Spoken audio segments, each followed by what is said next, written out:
Vamos orar.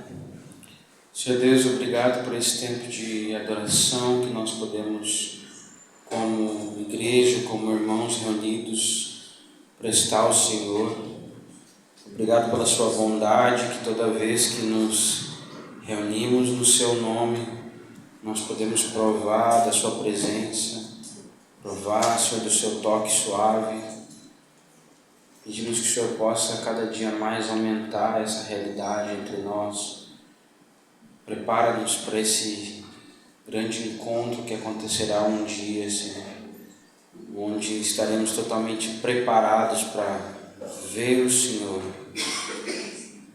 Enquanto isso, todos os momentos que nos reunimos, você está nos preparando e nos transformando.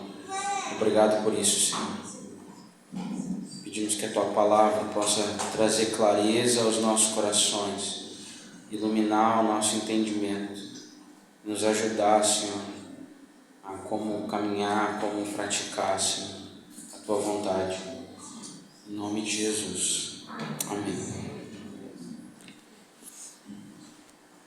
Antes da gente entrar na Palavra, eu queria falar para vocês que domingo que vem a gente vai ter a presença do pastor Cláudio Isidoro.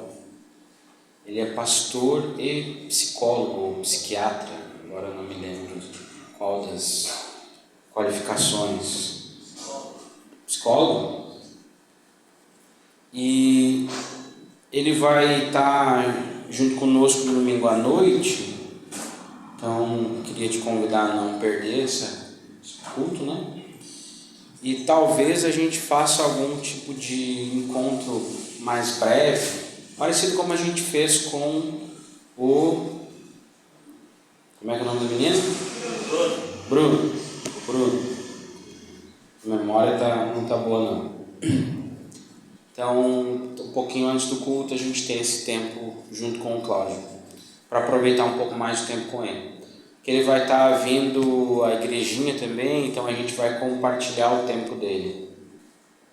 Talvez a gente tenha um tempo com os pastores lá, então, mas para que a gente tenha, pelo menos a comunidade, a gente tenha um tempo de aproveitar com ele aqui, pelo menos ali um pedacinho da tarde, mais o culto à noite. Então, agende na sua agenda isso. Bom, eu já falei algumas vezes para os irmãos aqui, nos últimos dias, sobre o que a gente está chamando de jejum de Isaías 62, que está sendo levantado ao redor das nações. É um clamor por Israel, basicamente isso. E para que a gente não viesse a aderir a esse chamado junto com outras congregações, minha ideia então hoje é falar um pouco sobre isso, falar um pouco sobre a importância de Israel no plano de Deus, de uma forma muito simplificada. Eu sei que nós, como comunidade, já acreditamos na importância de Israel no plano de Deus, e nós falamos sobre isso há bastante tempo, só que às vezes o tempo vai passando e a gente deixa de falar. E acaba que quem é mais antigo, de bastante tempo, ouviu bastante sobre Israel. E outros que talvez estão congregando agora há menos tempo, ouviram muito pouco. Então acho que é importante a gente relembrar isso. Então hoje especificamente eu vou estar falando sobre isso, tá? Então, você pode abrir aí em Isaías 62, porque os irmãos estão chamando de jejum de Isaías 62. Se a gente não lesse Isaías 62, ia ser estranho, né? Então, vamos começar com o texto base. Na sexta-feira, na reunião nas casas aqui em Canoas, eu citei esse texto e falei com os irmãos. Então, quem estava na sexta vai lembrar do texto. Então, o verso 1 é uma fala do próprio Deus, usando a boca do profeta, falando ele mesmo. Eu vou estar usando a NVI, tá?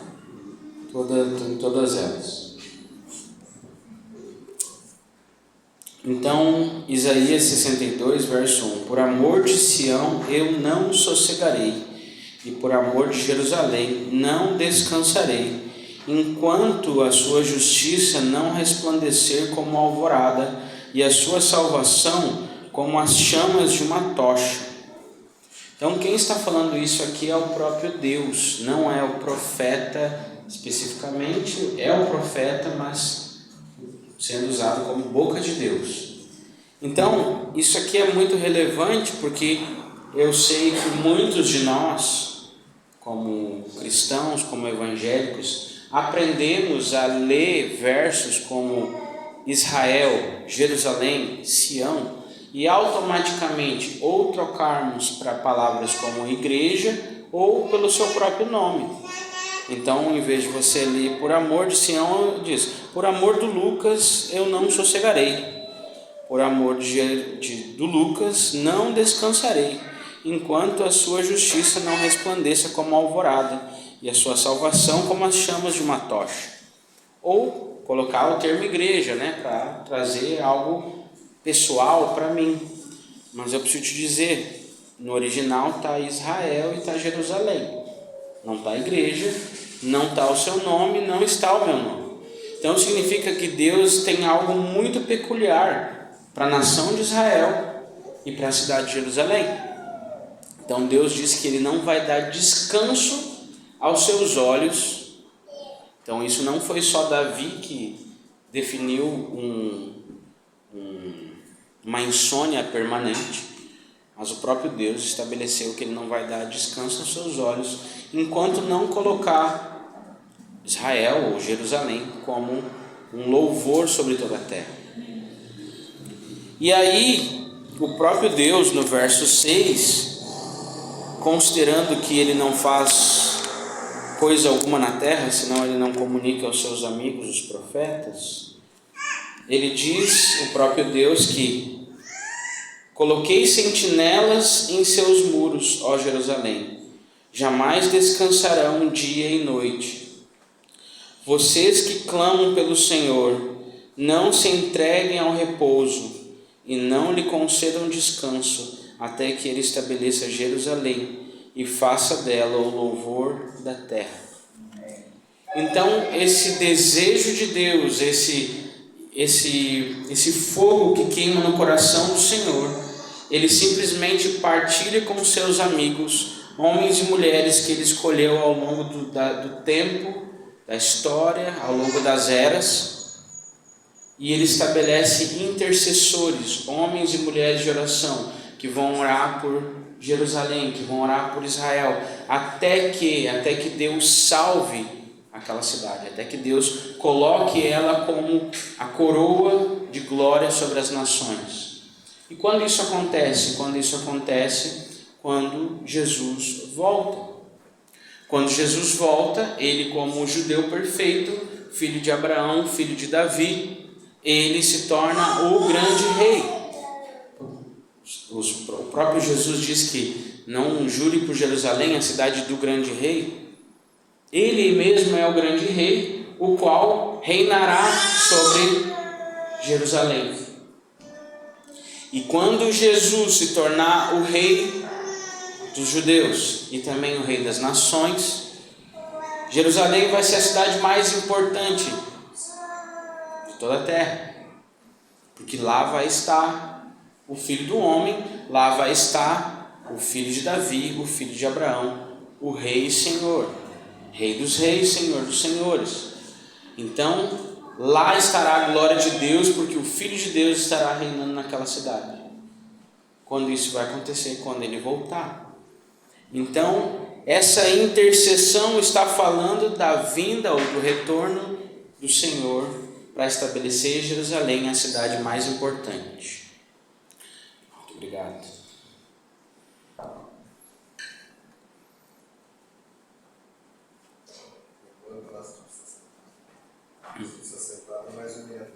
Valeu. Até aí está tudo bem?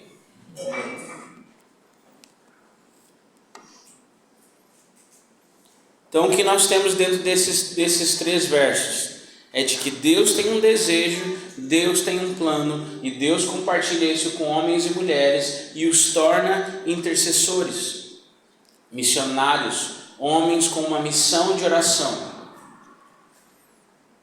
Por isso, nos últimos tempos, tem Deus despertado ao longo de toda a terra salas de oração, tem despertado igrejas que oram, e elas não têm sido desconectadas de interceder por Israel e interceder por Jerusalém. Isso está no coração de Deus e Deus está despertando isso. Não tem como ser algo planejado por homens. Algo muito importante que nós precisamos entender como igreja também é que, conforme o apóstolo Pedro fala, nós somos uma nação sacerdotal à semelhança de como Israel foi chamado a ser uma nação sacerdotal. Então, ser casa de oração não é simplesmente uma função, mas é uma identidade, porque somos uma nação sacerdotal, somos chamados a viver um sacerdócio. Quando Cristo voltar, não vai haver mais pastores. Quando Cristo voltar, não vai haver mais profetas. Quando Cristo voltar, não vai haver mais apóstolos, nem evangelistas, nem mestres, mas vai haver sacerdotes. Então o sacerdócio, sermos uma casa sacerdotal, sermos uma casa de oração, uma casa que ministra ao Senhor como igreja, isso tem a ver com a nossa identidade, não com a nossa função. Isso vai permanecer para a eternidade. Então esse chamado de intercessão, de oração, é algo que permanece. Não é simplesmente algo temporário. Óbvio que essa intercessão tem um alvo que vai ser atingido, que é orar para que, ou orar até que Jerusalém se torne uma glória para as nações. Quando Jesus voltar, Ele reinando nessa cidade, Ele vai estabelecer a sua glória sobre todas as nações. Mas certamente teremos outras coisas a interceder. Mas mais do que isso, teremos a quem adorar como sacerdotes. Ok?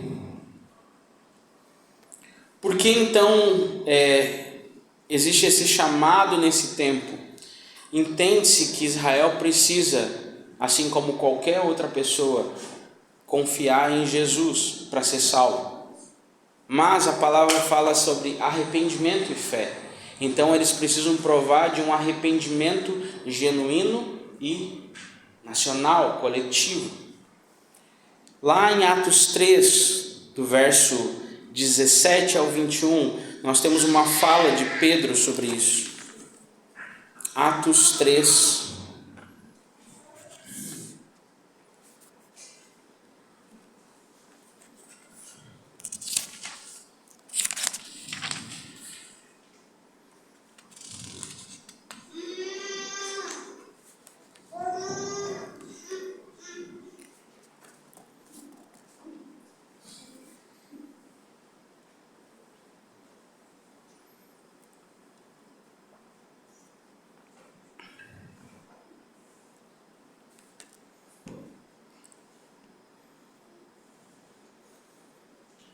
Eu sei que talvez isso que eu estou falando não confere muito com o que você sempre ouviu na sua escatologia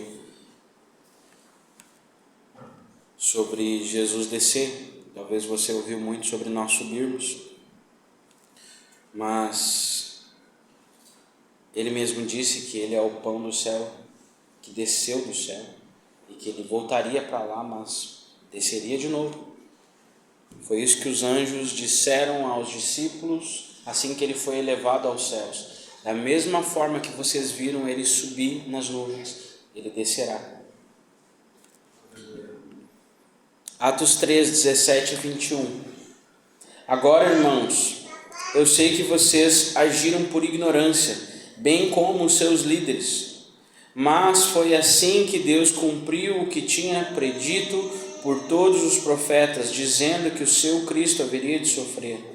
Arrependam-se, pois, e voltem-se para Deus, para que os seus pecados sejam cancelados, para que venham tempos de descanso da parte do Senhor, e Ele mande o Cristo, o qual lhes foi designado, Jesus, é necessário que ele permaneça no céu, até que chegue o tempo em que Deus restaurará todas as coisas, como falou há muito tempo, por meio dos seus santos profetas.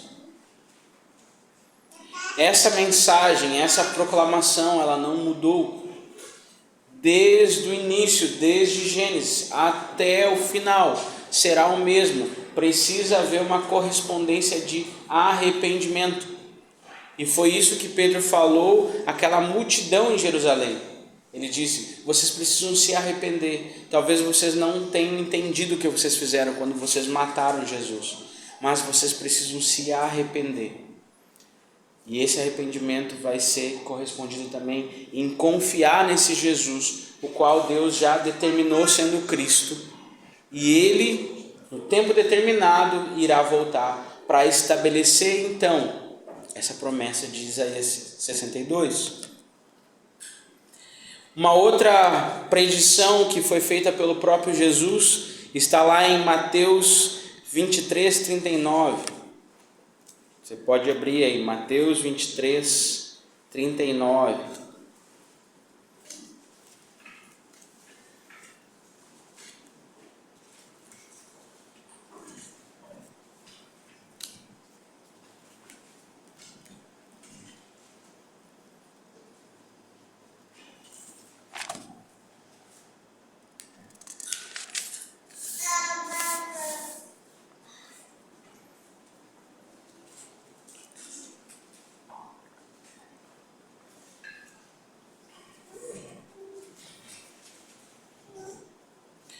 Vamos do 37. Mateus 23, 37 a 39. Jerusalém, Jerusalém, você que mata os profetas e apedreja os que lhes são enviados. Quantas vezes eu quis reunir os seus filhos, como a galinha reúne os seus pintinhos debaixo das suas asas, mas vocês não quiseram.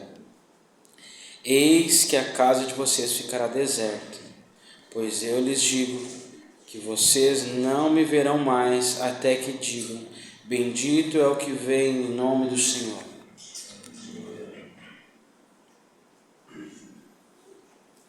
É importante lembrar que no capítulo 21 eles disseram essa expressão: bendito é o que vem em nome do Senhor. Quando Jesus entra montado num jumentinho, vindo do Monte das Oliveiras, entrando em Jerusalém. Mas não foi de todo o coração.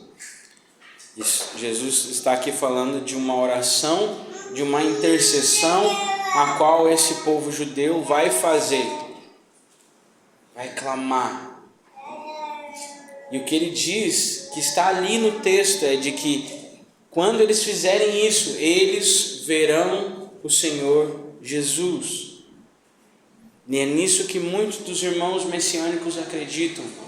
E eles clamam dia após dia, eles clamam essa oração, pedindo: bendito é o que vem em nome do Senhor. E o que eles desejam é que quanto mais judeus se voltarem a Jesus e clamarem, eles acreditam então que Jesus vai voltar.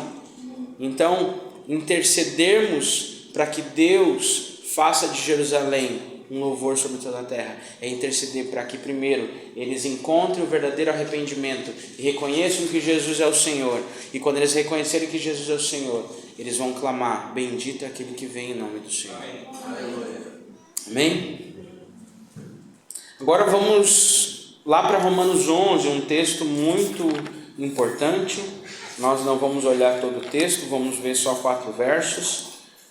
Mas são versos importantes para nós como igreja nas nações.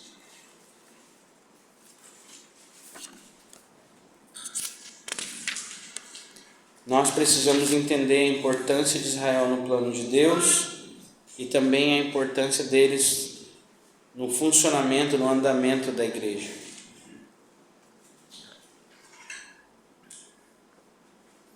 Romanos 11, verso 15.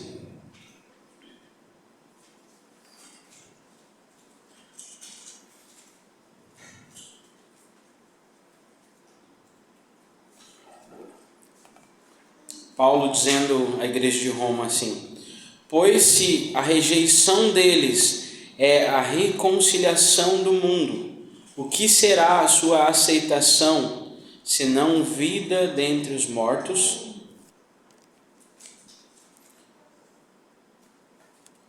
No capítulo 9, 10 e 11, Paulo está fazendo uma exposição sobre como Deus não rejeitou o povo de Israel, de como Deus os chamou, de como Deus os salvou e de como esse chamado, essa aliança, ela não foi quebrada, por mais que boa parte do povo judeu rejeitou Jesus como Messias.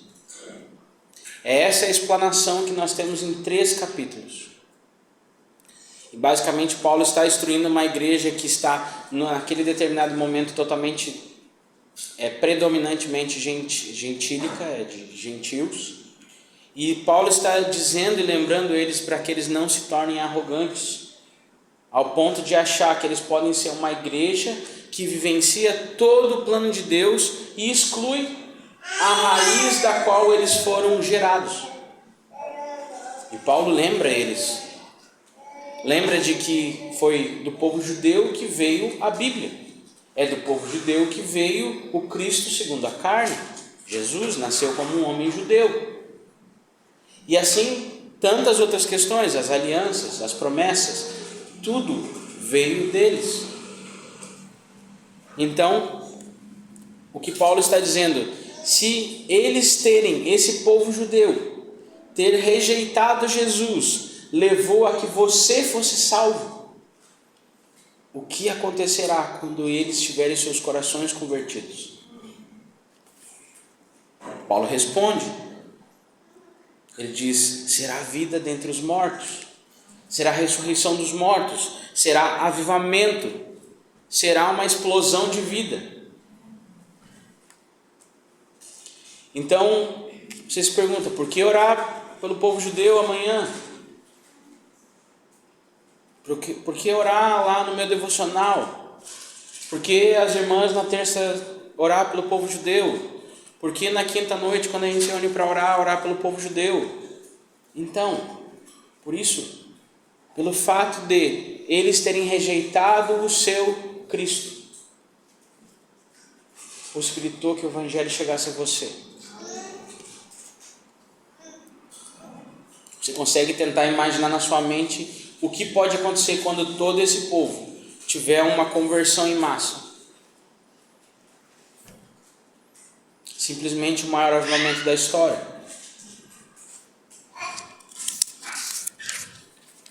Vamos ao verso 25 ao 27.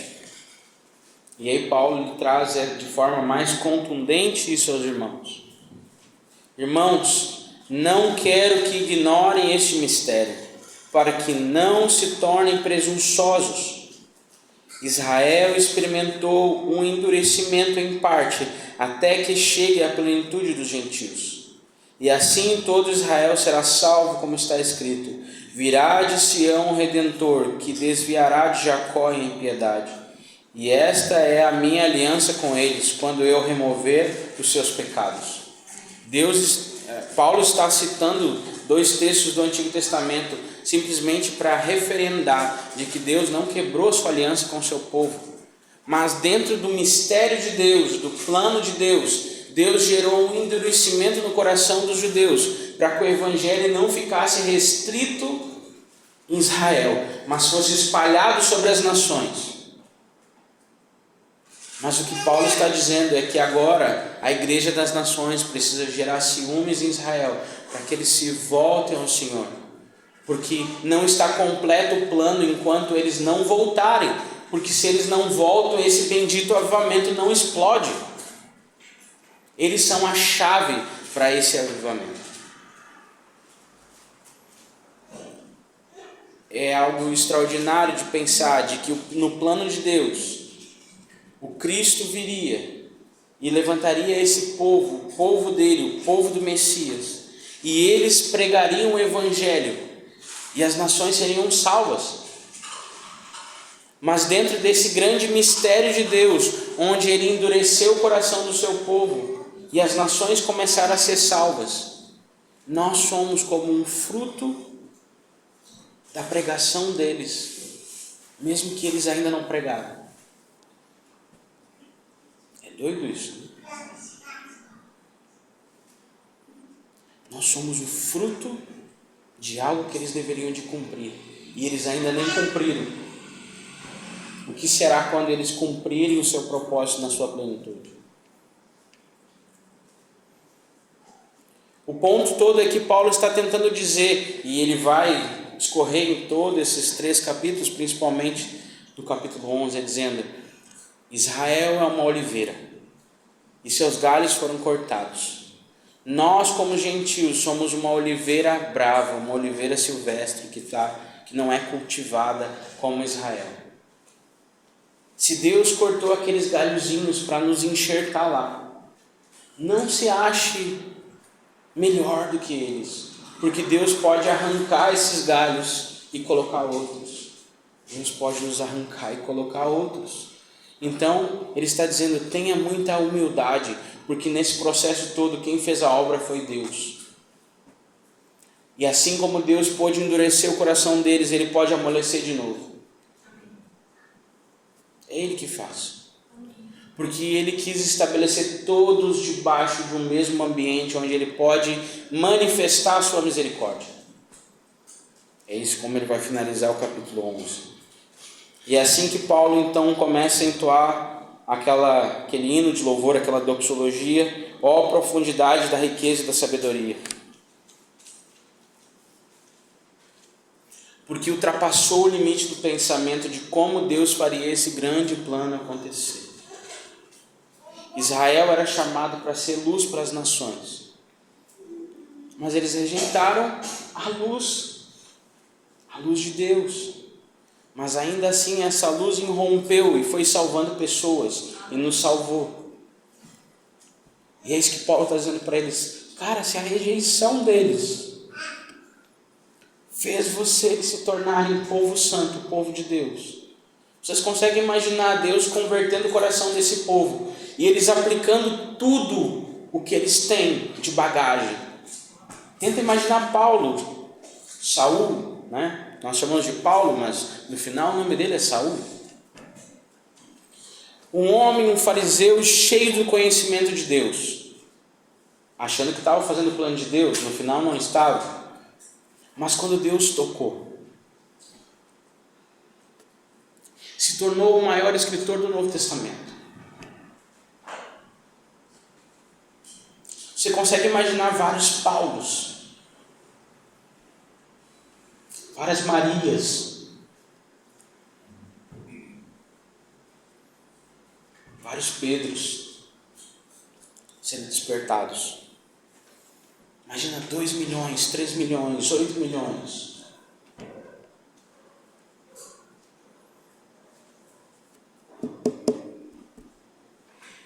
Você entende por que tantas vezes tentaram exterminar eles?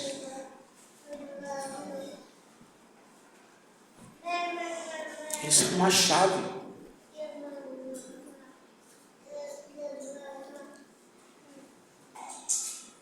Todos esses impérios ao longo dos tempos foram usados pelo inimigo para tentar destruir esse povo. Seja Faraó, seja a Babilônia, seja os persas, seja os romanos, seja os gregos, seja a Alemanha nazista, seja os turcos, os otomanos. Muitos ao longo da história tentaram exterminar esse povo, o povo de Israel. Nunca houve um povo tão perseguido. Você deve fazer essa pergunta: por quê? Vários motivos. Um é porque dali nasceria o Messias. Ok? Se você extingue toda uma raça, não tem como nascer. Mas eles como povo também são uma chave, porque se eles entram no seu propósito, Deus desencadeia várias promessas. Isso precisa estar no seu coração.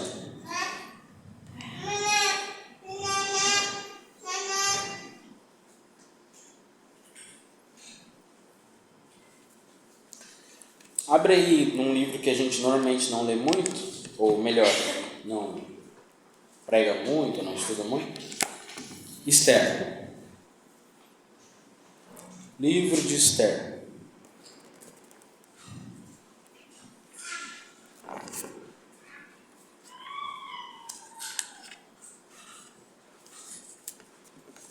Há pouco tempo a comunidade judaica estava comemorando Purim, que é a festa referente a toda a situação que aconteceu do período de Esther.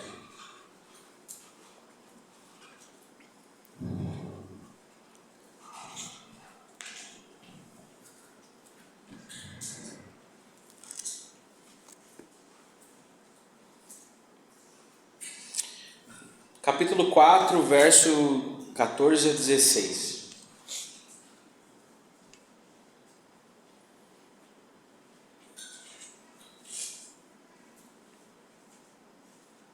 Vamos, na verdade, do verso 12. Contexto. Existe um cara chamado Amã que está definindo uma morte geral para todo o povo judeu. E tem um senhor chamado Mardoqueu, Mordecai, depende da versão, que ele tem a sua sobrinha Esther, a qual ela se torna uma rainha na corte. E ele fala para ela: acho que você vai precisar fazer alguma coisa. E ela tenta se esquivar desse processo. Então, verso 12. Quando Mardoqueu recebeu a resposta de Esther, mandou-lhe dizer: não pense que pelo fato de estar no palácio do rei, você será a única entre os judeus que escapará. Pois se você ficar calada nessa hora, socorro e livramento surgirão de outra parte para os judeus, mas você e a família de seu pai morrerão. Quem sabe se não foi para um momento como este que você chegou à posição de rainha. Então Esther mandou esta resposta a Mardoqueu: vá reunir todos os judeus que estão em Suzã e jejuem em meu favor. Não comam nem bebam durante 3 dias e 3 noites. Eu e minhas criadas jejuaremos como vocês. Depois disso irei ao rei, ainda que seja contra a lei. Se eu tiver que morrer, morrerei.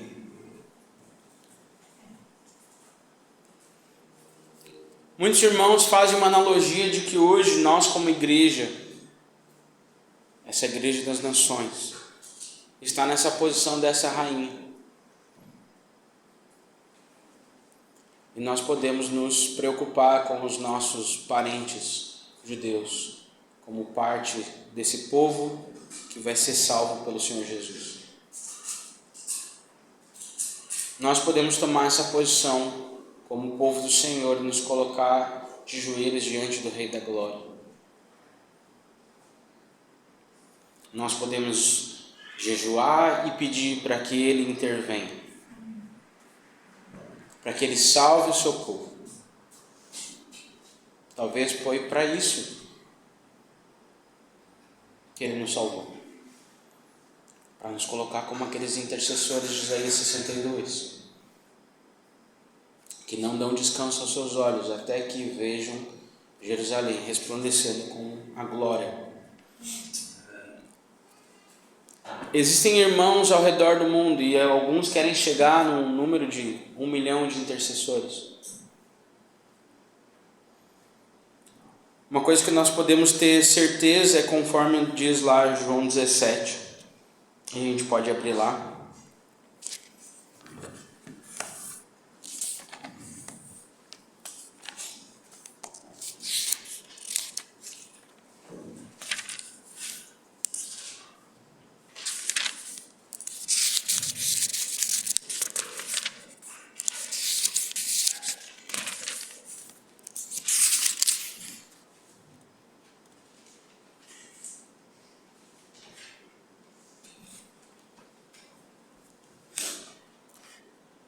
Jesus diz assim, a partir do verso 20: Minha oração não é apenas por eles, rogo também por aqueles que crerão em mim, por meio da mensagem deles, para que todos sejam um, Pai, como tu estás em mim e eu em ti, que eles também estejam em nós, para que o mundo creia que tu me enviaste. Dê-lhes a glória que me deste, para que eles sejam um, assim como nós somos um, eu neles e tu em mim. Que eles sejam levados à plena unidade, para que o mundo saiba que tu me enviaste e os amaste como igualmente me amas. Se Deus consegue unir irmãos ao redor do mundo todo com um único propósito, nós podemos acreditar que Deus pode responder essas orações. Se Jesus pode nos unir nesse propósito, Ele pode revelar sua glória através de nós. Você consegue imaginar 1 milhão de pessoas ao redor do mundo intercedendo por um propósito? E não é um propósito qualquer, mas é para que Israel entre no seu propósito, no plano de Deus. Para que eles sejam alinhados e colocados de acordo com aquilo que Deus sonhou. Aquilo que não dá descanso aos olhos de Deus e o qual Ele está colocando no coração de pessoas ao redor do mundo, inclusive aqui hoje. Certamente Ele vai partilhar o coração dele conosco, para que nós possamos ver propósito e ver importância de orarmos por esse povo do qual veio o nosso Senhor todos os dias. Não só um dia específico, não só num tempo de jejum específico, como vai ser de maio, de 7 a 28. Uma outra pessoa que se encaixa nesse modelo é também Daniel. Daniel é aquele que, longe da sua terra, longe do seu povo, mas todos os dias ele orava voltado para Jerusalém. E ele estudava as Escrituras até o dia que ele entendeu pelas Escrituras, lendo o profeta Jeremias, que o tempo do cativeiro tinha acabado. Então ele começa a orar, a jejuar, e Deus comunica a ele que o povo voltaria. Ele se tornou alguém participante do plano de Deus. Ele se envolveu com o plano de Deus. Muitas vezes nós nos sentimos como pessoas longe, fora daquilo que Deus está fazendo. Eu posso te garantir que se você se torna um missionário intercessor, você está muito dentro do plano de Deus. Deus pode te dar outros lugares, outras nações para orar. Deus pode te dar outros motivos importantes no seu plano para orar. Mas certamente Israel, assim como a volta de Jesus, são pontos centrais. São pontos que ele nunca vai esquecer, nunca vai negligenciar. Até porque eles estão casados. Israel ser salvo, a volta de Jesus, tudo isso está conectado. Deus enviar esse grande avivamento que vai salvar talvez 1 bilhão de almas. Tudo isso está conectado, porque é isso que Paulo está falando em Romanos 11:15. Se eles terem rejeitado, se tornou em uma grande salvação. Olha o que é a igreja cristã ao redor do mundo.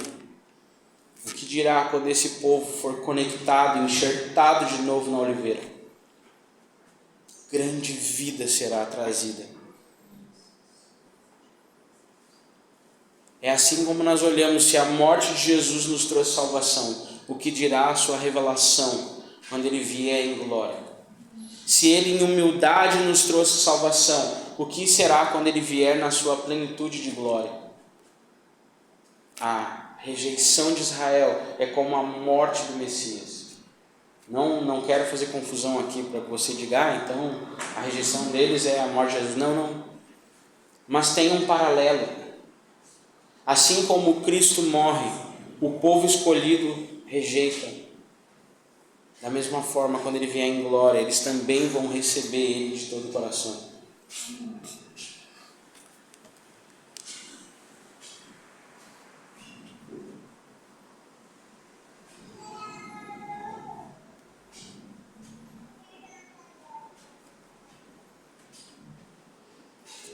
Dentro daquilo que eu gostaria de trazer, comuniquei tudo. Agora, meu pedido é para que a gente ore. Quero te convidar a ficar de pé. Se você quiser vir à frente, pode vir à frente.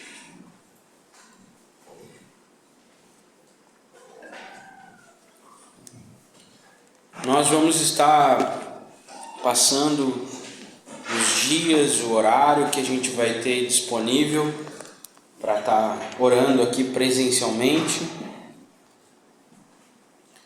Mas, mais do que isso, se envolva em oração. Carregue esse peso, esse encargo. Não como algo ruim, mas como sendo participante do plano de Deus. Se Deus não dá sossego no seu coração, até que veja Jerusalém como um louvor sobre a terra, que glória é essa que eu posso participar do mesmo encargo do meu Deus? Pai, nós queremos nos colocar diante do Senhor. Queremos colocar, Senhor, todo esse chamado, Senhor, de intercedermos por Israel. Nós cremos que eles são o seu povo escolhido. Eles foram, Senhor, eleitos em Abraão. E você disse que o tempo determinado salvaria todo Israel. Queremos nos colocar junto com a igreja ao redor das nações e interceder por esse povo. O Senhor sabe quantos conflitos eles estão sofrendo nesse tempo. Problemas políticos, problemas militares. Mas nós não queremos simplesmente fechar os nossos olhos para tudo isso. Nós sabemos, Senhor, que eles primeiro precisam ter um encontro com Jesus. Eles precisam ter um encontro com o Senhor, que os transforme, que gere real arrependimento, para que eles possam sim clamar: bendito é o que vem em nome do Senhor. Ó Senhor, esse Estado de Israel moderno precisa ter um encontro contigo, para que deixe de ser Jacó e se torne Israel. Assim como você encontrou com Jacó, o tocou e o transformou e fez uma mudança no seu nome, você pode fazer isso de forma coletiva com toda uma nação. Pode o Senhor fazer uma nação nascer em um dia? Pode. Pode sim. Pode, quando você fizer Jesus aparecer nos ares e todos eles contemplarem aquele que foi transpassado, aquele que vem nas nuvens como o Filho do Homem, aquele com olhos como chama de fogo, a semelhança da coluna de nuvem e do fogo que desceu no Sinai. Certamente eles reconhecerão o Deus que visitou os seus pais no Sinai, assim como o Cristo que foi morto na cruz em Jerusalém. Você é poderoso para trazer uma grande revelação, mesmo numa geração totalmente, Senhor, avessa e descrente. Você pode fazer isso, Senhor. Eu oro, Senhor, para que o Senhor compartilhe o peso de intercessão sobre a vida dos meus irmãos aqui. Você está chamando intercessores ao redor do mundo. Você está colocando, Senhor, um peso de intercessão sobre o coração de homens e mulheres ao redor da sua igreja. Porque você é aquele que não dá sossego aos seus olhos. Leva, Senhor, a sua igreja a esse lugar de intercessão, assim como você chamou Esther para interceder pelo povo judeu. Leva, Senhor, a sua igreja nesse tempo, interceder pelo povo, Senhor. Eu oro, Senhor, por um selo no coração, para que possamos ter bons olhos aos nossos irmãos judeus. Dá-nos, Senhor, corações como o Senhor deu, Senhor, a Dietrich Bonhoeffer e tantos outros homens do período, Senhor, da Segunda Guerra, homens e mulheres que salvaram os judeus do extermínio.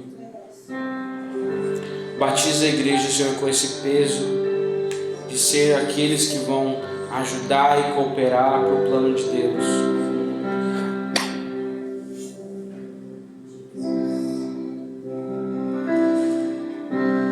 Ajuda-nos, Senhor, no meio dos nossos trabalhos, das nossas famílias, dos nossos lazeres e das nossas distrações.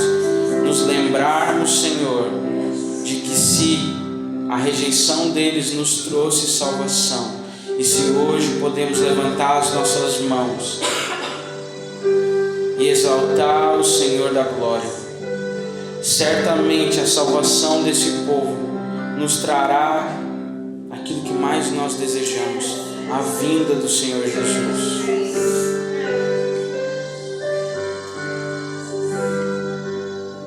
Queremos nos associar com esse povo e clamar pela sua salvação.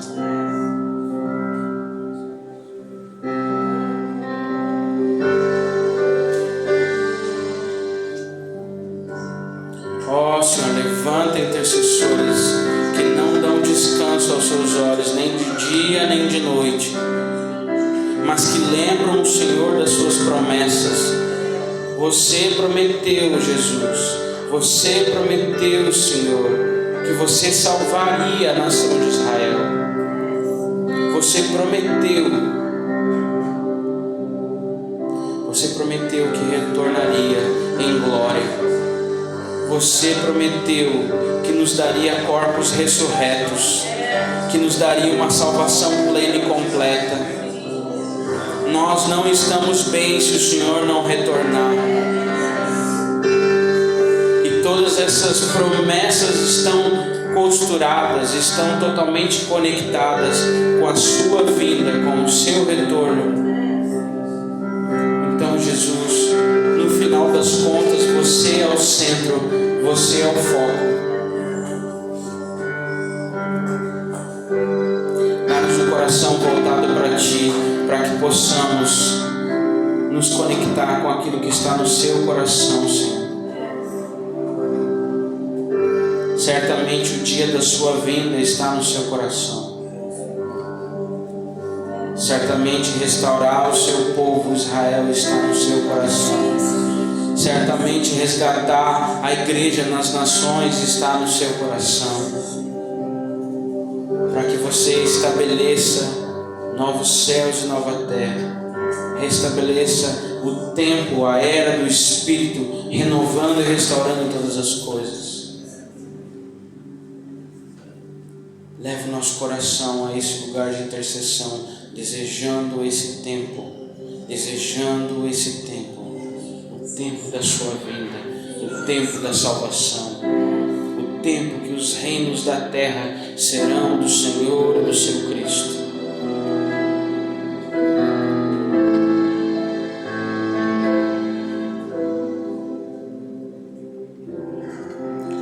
Irmãos, se mais alguém tem desejo de interceder por Israel, o microfone vai ficar aqui à frente.